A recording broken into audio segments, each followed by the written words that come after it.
Մեծարգո պարոն Ծառուկյան, հարգելի գործընկերներ, սիրելի հայրենակիցներ։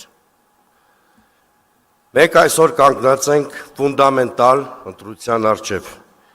ինչպիսի պետություն ենք ուզում կառուցել։ Պետություն մի քանի արտոնյալ խմբերի համար, թե պետություն մարդու համար։ Դեմոկրատական այլընտրանք կուսակցությունը հենց այդ երկրորդ ընտրության քաղաքական արտահայտությունն է։ Մենք սոցիալ-դեմոկրատական ուժ ենք և ներկայացնում ենք այն մարդկանց, ովքեր իրենց ամենօրյա աշխատանքով պահում են այս երկիրը, բայց հաճախ մնում են քաղաքականության լուսանցքում։ Մենք հասարակական, սոցիալական, կոնկրետ խմբերի, շահերի քաղաքական ներկայացուցիչն ենք։ Դրանք են առավոտյան տրանսպորտով աշխատանքի գնացող մարդիկ, փոքր բիզնեսը, որը գեղեցիկ համակարգի դեմ անհավասար պայքարի մեջ է, գոյատևման համար և ոչ նոմենկլատուրային մտավորականությունը,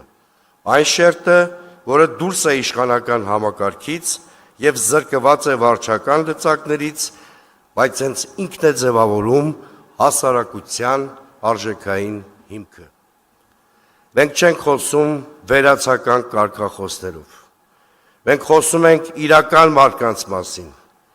նրանց արժանապատվության, աշխատանքի և արդար հնարավորությունների մասին։ Այսօր բնական հարց է առաջանում, որտեղ և ինչպես կարելի է այս մարդկանց շահերը պաշտպանել առավել արդյունավետ։ Մեր պատասխանը հստակ է՝ Գագիկ Ծառուկյանի առաջնորդությամբ ձևավորված կոնսոլիդացիոն քաղաքական հարթակում։ Եվ այդ ընտրությունը ունի մի քանի խորքային պատճառ։ Առաջին, Գագիկ Ծառուկյանը խոշոր կապիտալի բացառիկ ներկայացուցիչ է, ով այդ կապիտալը մշտապես կապել է սոցիալական պատասխանատվության հետ։ Սա առանցքային հանգամանք է, երբ խոշոր կապիտալը գործում է հանրային շահի տրամաբանությամբ, այն դառնում է զարգացման հենասյուն, ոչ թե անհավասարության աղբյուր։ Երկրորդ, առաջարկ Հայաստանին ծրագիրը ձևավորվում է ներքևից վերև սկզբունքով։ Սա նոր քաղաքական մշակույթ է, որտեղ քաղաքացին դառնում է որոշումների աղբյուր,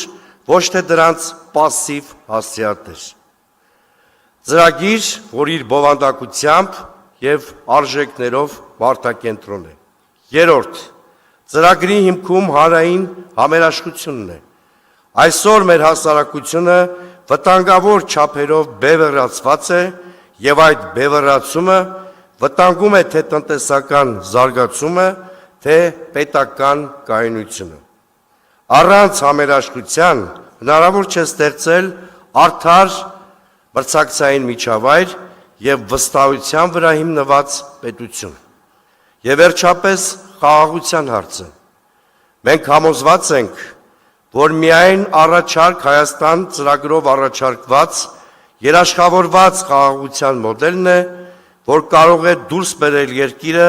արտաքին նվաստացուցիչ կառավարման մոդելից, վախի, անորոշության և փակուղու վիճակից։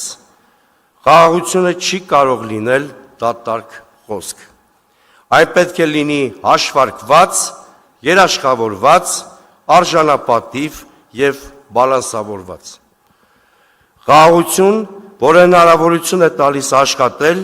ներդրումներ անել և զարգանալ։ Սիրելի գործընկերներ, մենք բոլորովս այստեղ ենք ձևավորելու իրական այլընտրանք, որտեղ պետությունը ծառայում է մարդուն, տնտեսությունը հասարակությանը, իսկ քաղաքականությունը դադարում է լինել բաժանման գործիք։ Այս համագումարը մեկնարկ է մի ճանապարհի, որտեղ պետք է վերականգնենք վստահությունը պետության, քաղաքականության և ապագայի նկատմամբ, և մենք պատրաստ ենք այդ պատասխանատվությանը։ Հունիսի 7-ը շրջադարձ է, որը առաջարկ Հայաստանինը դարձնելու է Հայաստանի առաջարկը աշխարհին։ Շնորհակալություն։